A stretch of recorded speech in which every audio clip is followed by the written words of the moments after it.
بسم اللہ الرحمن الرحیم الحمد للہ نحمده ونستعینه ونستغفره ونؤمن به ونتوکل علیہ ونعوذ باللہ من شرور انفسنا ومن سیئات اعمالنا من يهده اللہ فلا مضل له ومن يضلله فلا هادی له ونشهد ان لا الہ الا اللہ وحدہ لا شریک له ونشهد ان سیدنا مولانا محمدا عبدہ ورسولہ صلی اللہ تعالی علیہ وآلہ وسلم وبعد فاعوذ باللہ من الشیطان الرجیم بسم اللہ الرحمن الرحیم والذین ينفقون اموالهم رئاء الناس ولا يؤمنون باللہ ولا بالیوم الآخر ومن یکن الشیطان له قرینا فساء قرینا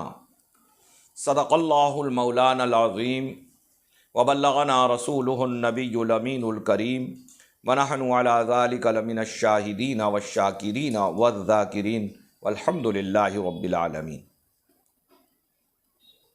محترم ناظرین، ہمارے سلسلے کے اعتبار سے جیسا آپ کو معلوم ہے کہ 5واں پارہ چل رہا ہے، 5واں پارہ سورہ نساء، اور آج میں نے سورہ نساء کی آیت نمبر 38 تلاوت کی ہے، 38، جس میں اللہ تبارک و تعالی نے ارشاد فرمایا، اور جو خرچ کرتے ہیں اپنے اموال، اپنے مال خرچ کرتے ہیں لوگوں کے دکھاوے کے لیے، رئاء الناس، لوگوں کے دکھاوے کے لیے، ولا یؤمنون باللہ، اور نہ وہ اللہ پر ایمان لاتے ہیں، اور ولا بالیوم الآخر، اور نہ ہی قیامت پر ان کا ایمان ہے۔ ومن یکن الشیطان له قرینا، اور شیطان نے ان کو اپنا قریب، اپنا ساتھی بنایا ہے، فساء قرینا، کتنا ہی برا وہ ساتھی ہے۔ یہ آیت کریمہ کا ترجمہ تھا جو مفہوماً آپ حضرات نے سماعت فرمایا۔ اس میں اللہ تبارک و تعالی نے ریا کے بارے میں بیان فرمایا ہے۔ اعمال کا دار و مدار نیتوں پر ہے، حضور پاک صلی اللہ علیہ وسلم نے فرمایا، حدیث شریف ہے، اور سیدنا امام بخاری رحمۃ اللہ تعالی علیہ نے بخاری شریف اسی حدیث شریف سے شروع کی ہے۔ بخاری شریف کی پہلی حدیث ہے، الاعمال بالنیات، اعمال کا دار و مدار نیتوں پر ہے۔ آپ کی جیسی نیت ہوگی ویسا ہی آپ کو اس کا اجر ملے گا۔ اگر اللہ تبارک و تعالی کے لیے آپ کی نیت ہے، کوئی بھی آپ نے عمل کیا اور اس میں اخلاص ہے کہ یہ عمل میرا صرف اللہ کے لیے ہے، تو آپ کو اس کا اجر ملے گا۔ اور اگر لوگوں کے دکھاوے کے لیے، جیسا کہ ریا الناس، لوگوں کے دکھانے کے لیے کوئی عمل کیا کہ لوگ میری تعریف کریں، لوگ میری واہواہی کریں، لوگ مجھے اچھا جانیں، تو وہ عمل بالکل بیکار ہے، بجائے ثواب کے گناہ ہے، اور گناہ بھی گناہ کبیرہ ہے جو حرام کے قریب ہے، بلکہ شرک تک پہنچا دیتا ہے کہ آپ عبادت تو اللہ کی کر رہے ہیں اور دھیان لوگوں کا ہے، تو اللہ کی ذات میں دوسرے کو شریک کرنا ہوا، اس لیے شرک ہو سکتا ہے۔ لہذا ریا بہت بڑی لعنت ہے، ریا سے ہمیں بچنا چاہیے۔ ذرا سی واہ واہی کے لیے ہم اپنے عمل کو خراب کر دیں۔ کوئی بیٹھا ہوا ہے، ہم نماز بہت اچھے طریقے سے پڑھیں تاکہ اسے دکھانے کے لیے کہ ہم نماز اتنی اچھی پڑھتے ہیں، یا نماز نہ پڑھتے ہوں اور کسی کو دکھانے کے لیے ہم نماز پڑھیں کہ ہم دیکھیے ہم نمازی ہیں، یہ سب ریا میں شامل ہے۔ ایسا عمل کسی کام کا نہیں،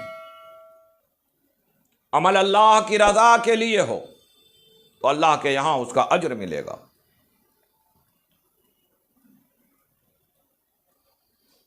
مال خرچ کرنے میں عام طور سے لوگ ریا کرتے ہیں، اپنے آپ کو سخی کہلانا چاہتے ہیں، دکھا کر لوگ خرچ کرتے ہیں، اعلان کروا کر خرچ کرتے ہیں کہ ہمارا یہ اعلان کر دیجئے ہم نے مسجد میں اتنا پیسہ دیا، ہم نے مدرسے میں اتنا پیسہ دیا۔ آپ کے اس ارادے نے، آپ کی اس نیت نے ظاہر کر دیا کہ آپ نے دنیاوی خوشنودی کے لیے، دنیا کی واہ واہی کے لیے، اپنے آپ کو بڑا اور مالدار اور سخی کہلوانے کے لیے آپ نے یہ مال خرچ کیا ہے۔ تو دنیا میں اگر آپ کی واہ واہی ہو گئی، کیا مل گیا؟ تھوڑی سی دیر کے لیے نفس کی خوشی، اس کے علاوہ آپ کو کیا ملا؟ مال بھی خرچ کیا اور اللہ کے یہاں اجر کے مستحق نہ ہو تو ایسا مال خرچ کرنے سے فائدہ کیا ہے؟ ریا آپ کے اعمال کو برباد کر دیتا ہے۔ نفس میں ہمارے خوشی پیدا ہو جاتی ہے کہ لوگ صرف ہماری تعریف کرتے ہیں۔ ایسی تعریف کس کام کی جس سے ہمارا عمل ضائع ہو جائے؟ جبکہ ہمارے دینے کا انداز تو یہ ہونا چاہیے کہ ہم اگر سیدھے ہاتھ سے دیں تو الٹے ہاتھ کو بھی خبر نہ ہو کہ ہم نے کیا خرچ کیا ہے۔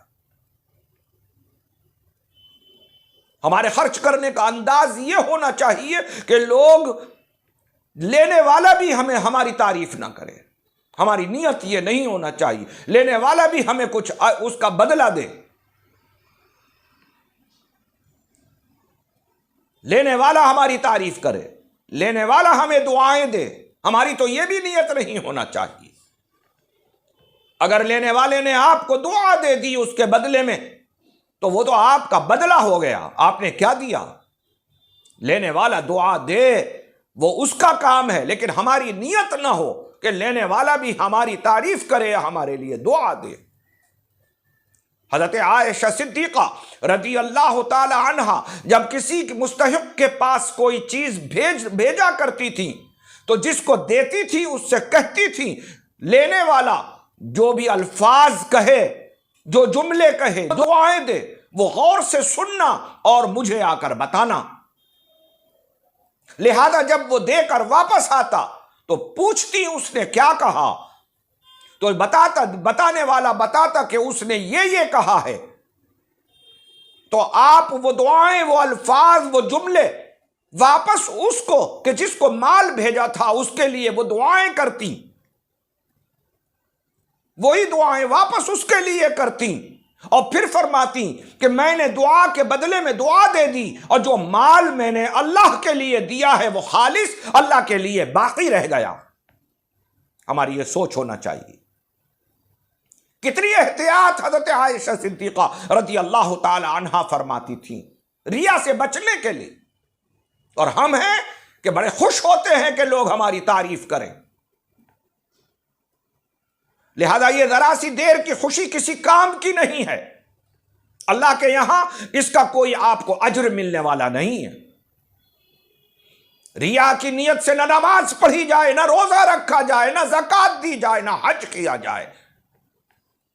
ہم اپنے آپ کو نیک بننے کی بھی کوشش نہ کریں لوگوں کے سامنے کہ ہم نیک بن کر لوگوں کے سامنے ظاہر ہوں، اور گھر میں ہم بری صحبت میں رہیں، ہم برے اخلاق کے ساتھ ہم گھر میں پیش آئیں۔ یہ بھی ریا، ہماری زندگی ریا میں شامل ہوگی۔ ہمارا طریقہ، ہمارا اسوہ، ہمارا رہن سہن جیسا گھر کے اندر ہو ویسا ہی باہر ہونا چاہیے۔ ہمیں ہر کام اللہ کی رضا کے لیے کرنا چاہیے۔ اخلاص اسی کو کہتے ہیں۔ اللہ کی رضا کے لیے جو کام کیا جائے فقط اللہ کے لیے، دنیا کا اس میں دنیاوی معاملات کا کوئی بھی اس میں شائبہ بھی نہ ہو، اسے اخلاص کہتے ہیں۔ اور ذرا سی بھی دنیا شامل ہو گئی دنیا میں دکھاوے کے لیے ذرا سا بھی خیال بھی دل میں آ گیا، اسے ریا کہتے ہیں۔ عزیزان محترم،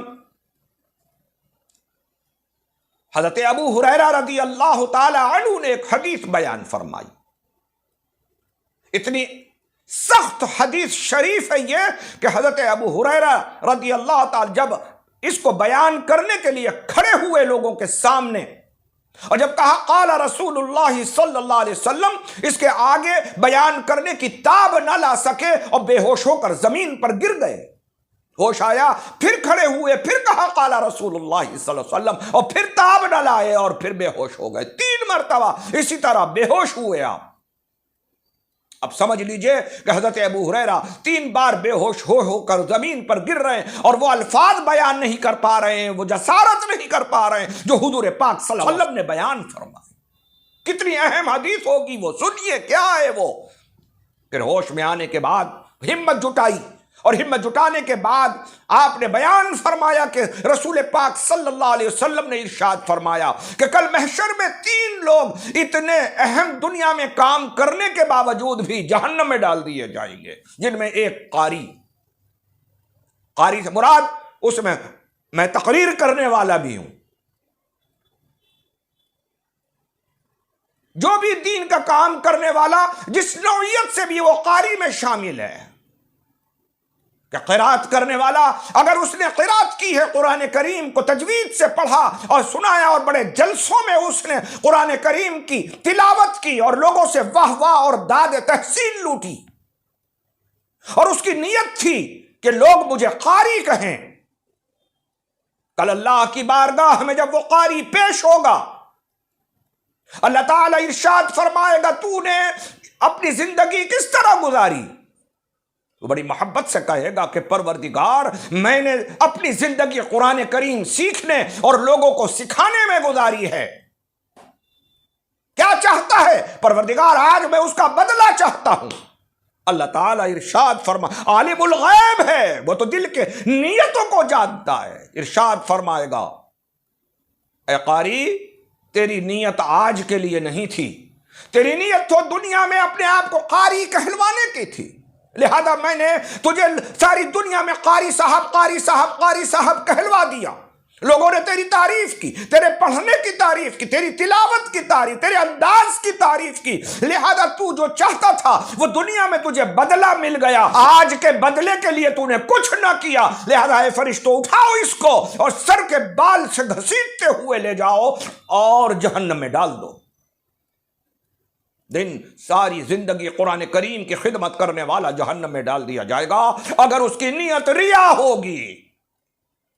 اسی طرح سخی کو پیش کیا جائے گا، میں نے تجھے بہت دولت دی، کہاں خرچ کی؟ کہا پروردگار اپنے بچوں میں بھی خرچ کی، مدارس میں خرچ کی، مساجد میں خرچ کی، یتیموں میں خرچ کی، مسکینوں میں خرچ کی، مسافروں میں خرچ کی، جہاں جہاں تو نے کہا تھا میں نے وہاں خرچ کی۔ اللہ تعالیٰ اس سے بھی ارشاد فرمائے گا لیکن تیری نیت میں اخلاص نہیں تھا، میری رضا کے لیے تو نے 1 روپیہ خرچ نہیں کیا، تیری نیت تھی لوگ تجھے سخی کہیں، لوگ اللہ کی راہ میں خرچ کرنے والا کہیں، جو تیری نیت تھی میں نے وہ پوری کر دی، ساری دنیا میں نے سارے علاقے میں اور بستی میں تیرا ڈھنڈورا پٹوا دیا، تیری شہرت کروا دی، تو بڑا خوش ہوتا تھا جب لوگ تیری تعریف کرتے تھے، لہذا جو تیری نیت تھی اس کا بدلہ تجھے مل گیا، جو تو نے خرچہ راہ خدا میں کیا تھا، دنیا میں نے کاموں کے لیے کیا تھا، تیری نیت کی وجہ سے وہ بدلہ تجھے میں نے دنیا میں دے دیا، لہذا اے فرشتوں اسے بھی لے جاؤ اور سر کے بالوں سے گھسیٹتے ہوئے لے جا کر اسے جہنم میں ڈال دو۔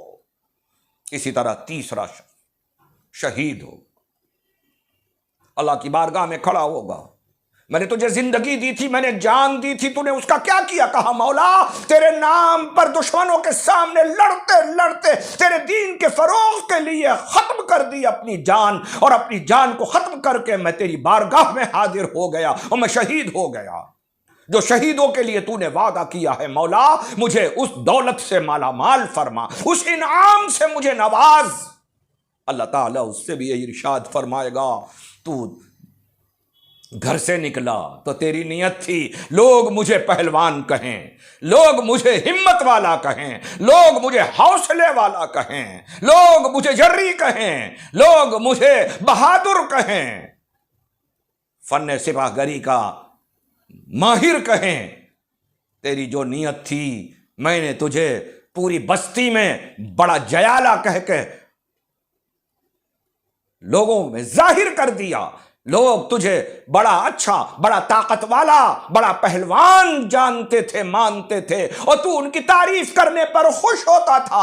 تو تیرا شہادت حاصل کرنا، میدان میں قتل ہونا میری رضا کے لیے نہیں تھا، بلکہ اپنی دنیا کی خوشنودی حاصل کرنے کے لیے تھا۔ جو تیری نیت تھی میں نے اس کا پھل، اجر، بدلہ تجھے دے دیا۔ یہاں آج تیرے لیے کچھ نہیں ہے، لہذا اے فرشتوں یہ اپنے قول میں جھوٹا ہے، اس کے بھی سر کے بال پکڑ کر گھسیٹتے ہوئے لے جاؤ اور جہنم میں ڈال دو۔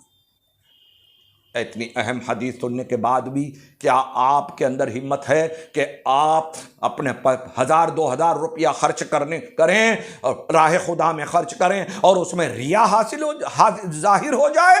آپ کی نیت ریا ہو، لوگوں میں واہواہی کے لیے ہو، اللہ کے واسطے اپنے نیک اعمال کو برباد نہ کریں اور ریا سے باز آئیں۔ اللہ تبارک و تعالی ہمیں اور آپ کو ریا سے بچنے کی توفیق عطا فرمائے، آمین۔ وآخر دعوانا الحمدللہ رب العالمین، السلام علیکم۔